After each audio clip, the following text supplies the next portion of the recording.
નમસ્કાર મિત્રો, આજના સમાચારોમાં આજના વિડીયોમાં મોંઘવારીનો માર, ખાંડ બાદ ડુંગળીના ભાવમાં વધારો, ગેસ સિલિન્ડર હવે 3 થી 4 કલાકમાં મળી જશે, ખાદ્ય તેલના ભાવમાં તોતિંગ વધારો, રેશન કાર્ડ ધારકો આ જાણી લો, 24મા હપ્તા પહેલા કૃષિ મંત્રીની જાહેરાત, સપ્ટેમ્બરમાં બેંક હડતાળ, કેટલા દિવસ બેંક બંધ અને મોબાઈલ સિમના નિયમોમાં મોટો બદલાવ વગેરે વિશેના સમાચારો વગેરે વિશેની અપડેટ માહિતી આપણે આજના વિડીયોમાં જોવાના છીએ. તો વિડીયો છેલ્લે સુધી જુઓ અને જો તમે અમારી આ ચેનલ પર નવા હોય તો ચેનલને જરૂરથી સબસ્ક્રાઇબ કરી નાખો. તો મિત્રો, આજના સમાચારોમાં આજની અપડેટ્સમાં વાત કરીએ. સૌપ્રથમ મોંઘવારીનો માર, ખાંડ બાદ ડુંગળીના ભાવમાં વધારો. એક તરફ દેશમાં ખાંડના ભાવ બેકાબુ બન્યા છે. સરકારે ખાંડના ભાવોને નિયંત્રણ રાખવા માટે ઇમ્પોર્ટ ડ્યુટી હટાવી દીધી છે અને 10 વર્ષમાં પહેલી વખત ખાંડની આયાત કરવાની જાહેરાત કરી દીધી છે. તો બીજી તરફ ડુંગળીના ભાવ આસમાને પહોંચી જતા લોકોના ઘરનું રોજિંદુ બજેટ ખોરવાઈ જવાનું છે. દિલ્હી, ચેન્નાઈ જેવા મોટા શહેરોમાં ડુંગળીનો 1 કિલોનો ભાવ જે છે 65 થી 70 રૂપિયા સુધી પહોંચી ગયો છે.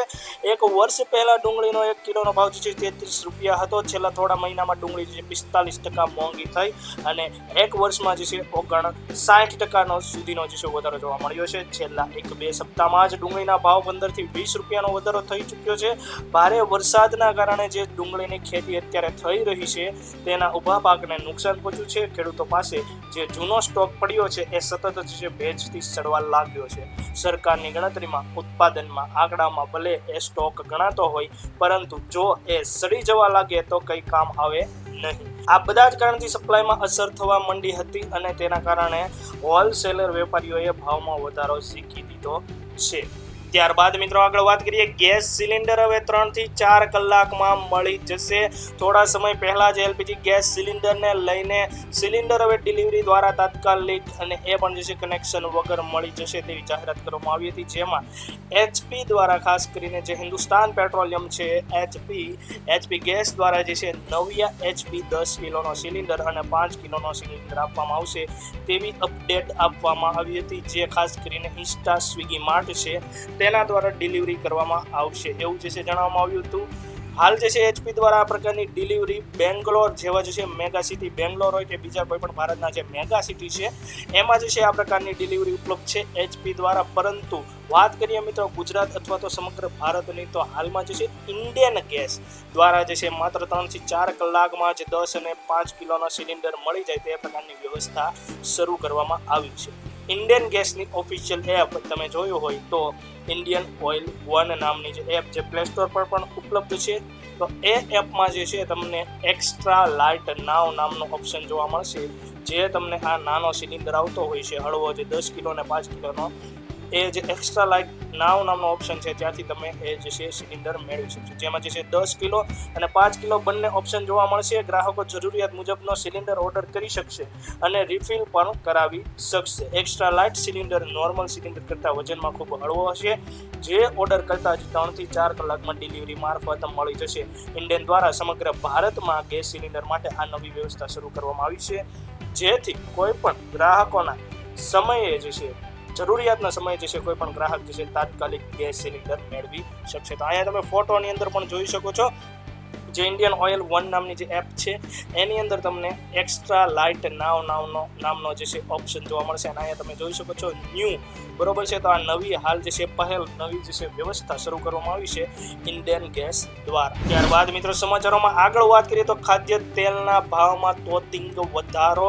તેલ બજારમાં ખાદ્ય તેલના ભાવમાં અચાનક મોટો ઉછાળો જોવા મળી રહ્યો છે. તહેવારની મોસમ નજીક આવી રહી છે ત્યારે ગૃહિણીઓનું બજેટ ખોરવાય તેવા એંધાણ વર્તાઈ રહ્યા છે. છેલ્લા એક જ અઠવાડિયા દરમિયાન સિંગ તેલ અને કપાસિયાના ભાવમાં ડબે જે છે 60 થી 70નો તીવ્ર વધારો નોંધાયો છે. જ્યારે પામ તેલમાં પણ ડબે જે છે 50 રૂપિયાનો વધારો ઝીકાયો છે. ચાલુ વર્ષે ચોમાસા દરમિયાન યોગ્ય સમયે વરસાદ ખેંચાઈ જતા સૌરાષ્ટ્રના કૃષિ ક્ષેત્રે મગફળી અને કપાસ વાવેતરને ભારે ફટકો પડ્યો છે. પૂરતા પાણીના અભાવે આ વખતે જે છે મગફળી અને કપાસનું ઉત્પાદન ધારણા કરતાં જે છે ઘણું ઓછું થયું છે. કાચા માલની અછત ઊભી થવાના એંધાણના કારણે ઓઇલ મિલમાં પિલાણ માટે મગફળીની આવક જે છે ઘટી છે, જેને સીધી વિપરીત અસર જે છે બજારમાં સિંગ તેલના પુરવઠા અને ભાવ પર જોવા મળી રહી છે. વેપારીઓ અને બજારના તજજ્ઞોના મતે આગામી દિવસોમાં પણ તેલના ભાવમાં કોઈ પણ રાહત મળવાની શક્યતા જણાતી નથી. મગફળીના ઓછા ઉત્પાદનના કારણે સિંગતેલના ભાવ હજુ પણ ઊંચા જઈ શકે છે। ખાસ કરીને સામે આવી રહેલી દિવાળીના તહેવારો સુધીમાં જે સિંગતેલના ભાવ હજુ પણ મોટો ઉછાળો આવવાનો અંદાજ વર્તાઈ રહ્યો છે। તહેવારોની મોસમમાં તેલની માંગ વધશે અને સામે નવો પાક ઓછો હોવાથી ભાવ આસમાને પહોંચી શકે છે, જેના કારણે ચાલુ વર્ષે તહેવારોમાં લોકોના ખિસ્સા પર વધારાનો બોજ પડી શકે છે। અને ત્યારબાદ મિત્રો વાત કરીએ રેશન કાર્ડ ધારકો, આ જાણી લો હાલમાં જ કેન્દ્રીય રાશન વિતરણ વ્યવસ્થાને લગતી ઓફિશિયલ ઓથોરિટી એટલે કે department of food and public distribution દ્વારા મળતી અપડેટ અથવા તો માહિતી મુજબ કોઈ પણ વ્યક્તિ એકવાર રાશન કાર્ડ જે છે ઇસ્યુ કરાવી લે કે નવું રાશન કાર્ડ બનાવી નાખે પછી કોઈ પણ પ્રકારનો ફેરફાર, જેમ કે કાર્ડમાં નામમાં ભૂલ રહી ગઈ હોય, ફેમિલી મેમ્બરનું નામ એડ કરવાનું જે છે બાકી રહી ગયું હોય, મોબાઈલ નંબર લિંક કરવાનો કે આધાર નંબર લિંક કરવાનું બાકી રહી ગયું હોય અથવા તો બીજી કોઈ પણ પ્રકારની અપડેટ કે સુધારા કરાવી શકે છે। તો ઘણીવાર રેશન કાર્ડ ધારકોને એવો પ્રશ્ન હોય કે એકવાર રેશન કાર્ડ બની ગયું છે તો હવે એમાં અપડેટ કે સુધારા થઈ શકશે કે નહીં। તો જરૂરથી મિત્રો જે અપડેટ આપવામાં આવી છે, જે માહિતી આપવામાં આવી છે એમાં ચોખ્ખું જે છે જણાવવામાં આવ્યું છે કે રાશન કાર્ડ એકવાર તમારું ઇસ્યુ થઈ જશે પછી તમે એમાં સુધારા જે છે જરૂરથી કરાવી શકો છો। ખાસ કરીને department of food and public distribution દ્વારા જણાવવામાં આવેલી જે એની અપડેટ જે પોસ્ટ હતી એના મુજબ જે છે સુધારા હોય, ફરિયાદ હોય કે રાશનને લગતી કોઈ પણ પ્રકારની સમસ્યા હોય એના માટે અન્ન સહાયતા અંતર્ગત ગ્રાહકો વોટ્સઅપ નંબર, તો આ નંબર તમે જોઈ શકો છો, આ નંબર અને IVRS નંબર, આ જે છે કોલિંગ માટેનો નંબર છે બરોબર, 14,457 બરોબર। તો એના પર તમે વોઇસ કોલ કરીને પણ તમારી રાશનને લગતી મદદ મેળવી શકો છો। તો ખાસ કરીને જે રેશન કાર્ડને લઈને એક અગત્યની update department of food and public distribution દ્વારા રેશન કાર્ડ ધારકો માટે આપવામાં આવી છે। ત્યારબાદ મિત્રો આગળ વાત કરીએ તો 24મા હપ્તા પહેલા કૃષિ મંત્રીની જાહેરાત। હાલમાં જ ખેડૂતો 24મા હપ્તાની રાહ જોઈને બેઠા છે, તેવામાં વાત કરીએ તો 22મો હપ્તો છે માર્ચ 2026માં અને ત્યારબાદ 2 જ મહિનાના ગાળામાં 23મો હપ્તો એટલે કે જૂનમાં હપ્તો જમા કરવામાં આવ્યો હતો। આનાથી મિત્રો એ સ્પષ્ટ થાય છે કે હપ્તા ફિક્સ 4 મહિનાના સમયમાં આપવામાં આવતા નથી।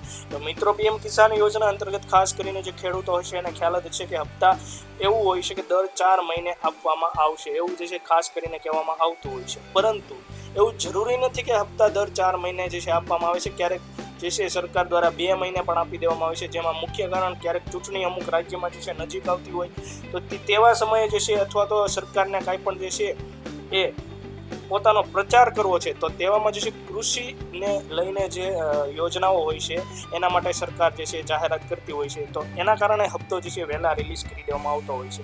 તો ક્યારેક જે છે વર્ષે 4 હપ્તા પણ રિલીઝ કરી દેવામાં આવે છે, જેમ કે 8,000 બરોબર છે। તો એના કારણે જે પીએમ કિસાન યોજના અંતર્ગત માત્ર વર્ષે 6,000 જ મળે છે, પરંતુ ક્યારેક વર્ષે 8,000 પણ આપી દેવામાં આવે છે।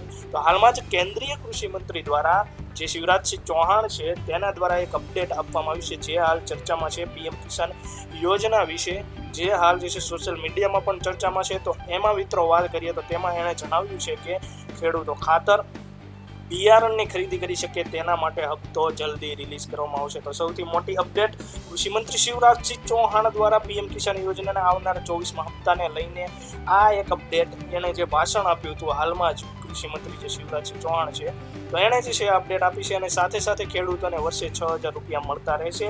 સાથે સાથે એમાં જે અપડેટ આપવામાં આવી હતી શિવરાજસિંહ ચૌહાણ દ્વારા કે ખેડૂતો કોઈ પણ પ્રકારના પાકને MSP પર સરકારને વેચી શકશે, જેથી ખેડૂતોને ઘણી વખતે નુકસાની ભોગવવી પડે છે તો તે નુકસાનીમાં ઘટાડો થશે। એટલે કે ઘણીવાર જે છે ખેડૂતો ડાયરેક્ટ માર્કેટની અંદર અથવા તો યાર્ડની અંદર જે પોતાનો પાક વેચે તો ત્યાં તેને યોગ્ય જે છે મૂલ્ય મળતું નથી પાકનું। તો તેવામાં જે છે હવે સરકારને કોઈ પણ પ્રકારનો પાક હોય, ન કે માત્ર જે સરકાર દ્વારા જે છે નિશ્ચિત કરવામાં આવે છે એ પાક નહીં, હવે કોઈ પણ પ્રકારનો પાક ખેડૂત વાવશે તો એ પાકને જે છે MSPના ભાવે જે છે વેચી શકશે સરકારને। તો એ પણ જાહેરાત કરવામાં આવી છે શિવરાજસિંહ ચૌહાણ દ્વારા।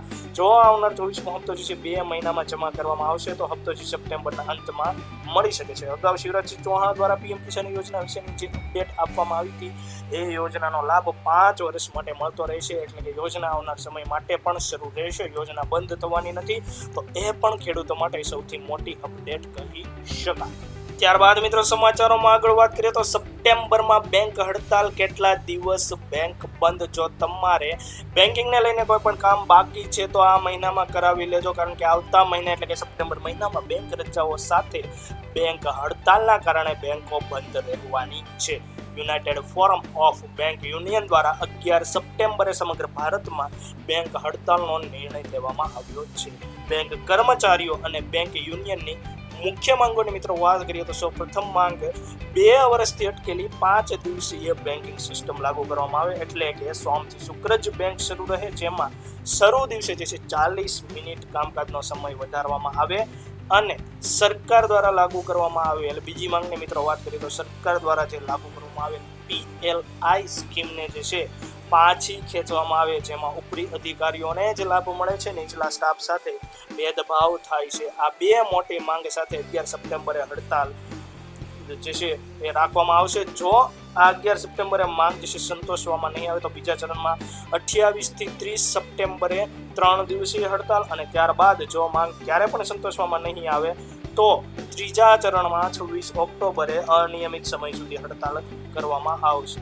માટે આવતા મહિને શનિ, રવિ અને તહેવાર સાથે હડતાલના કારણે બેન્કિંગ કાર્યમાં અગવડતા ઊભી થઈ શકે છે. ત્યારબાદ મિત્રો સમાચારોમાં છેલ્લે વાત કરીએ મોબાઈલ સિમના નિયમોમાં મોટો બદલાવ. મોબાઈલ સિમને લઈને સરકારે નિયમો કડક કર્યા છે. નવા નિયમો 24 ઓગસ્ટથી લાગુ થઈ ગયા છે. જો તમારા નામથી ઘણા સિમ કાર્ડ ઇસ્યુ થઈ ચૂક્યા છે તો નવા સિમ કાર્ડ માટે મુશ્કેલી પડી શકે છે. કેન્દ્ર સરકારના દૂરસંચાર વિભાગ દ્વારા લાગુ કરવામાં આવેલ નિયમોમાં મિનિમમ મર્યાદા કરતાં વધુ કાર્ડ ઇસ્યુ ન કરવા ટેલિકોમ કંપનીઓને આદેશ આપવામાં આવ્યો છે, જેમાં માત્ર એક જ ટેલિકોમ કંપનીઓના નહીં પરંતુ અલગ અલગ કંપનીઓના કાર્ડ મળીને મર્યાદા જે છે નક્કી કરવામાં આવે છે. બરોબર છે. જેમ કે તમારી પાસે એરટેલનું અને જીઓનું એમ કરીને ટોટલ છે જે મર્યાદા હશે એની કરતાં વધારે કાર્ડ હશે તો એ જે છે મર્યાદા નક્કી કરવામાં આવશે. ટેલિકોમ કંપનીઓને નવું સિમ ખરીદતી વ્યક્તિના નામ પર પહેલેથી કેટલા સિમ કાર્ડ એક્ટિવ છે તે જાણીને જ નવું કાર્ડ ઇસ્યુ કરી શકાશે. 30 સપ્ટેમ્બર સુધી જે છે ટેલિકોમ કંપનીઓએ આ સિસ્ટમને વધુ મજબૂત કરી રિયલ ટાઈમ ઓળખ કરવી પડશે. Mobile number, bank account, mobile number જે છે એ બેંક એકાઉન્ટ, યુપીઆઈ અને આધાર અને બીજી ઘણી જે સરકારી સેવાઓ સાથે જોડાયેલ હોય તેવામાં જે છે ખોટા સિમ વડે જે છે સાયબર ફ્રોડનો ખતરો રહે છે. સિમ કાર્ડનો ખોટો ઉપયોગ કરી સ્કેમર અથવા તો ઠગો ઘણી રીતે જે છે લોકોને છેતરી લાભ લઈ શકે છે, જેના કારણે સરકાર દ્વારા જે છે હાલ આ નિર્ણય લેવામાં આવ્યો છે.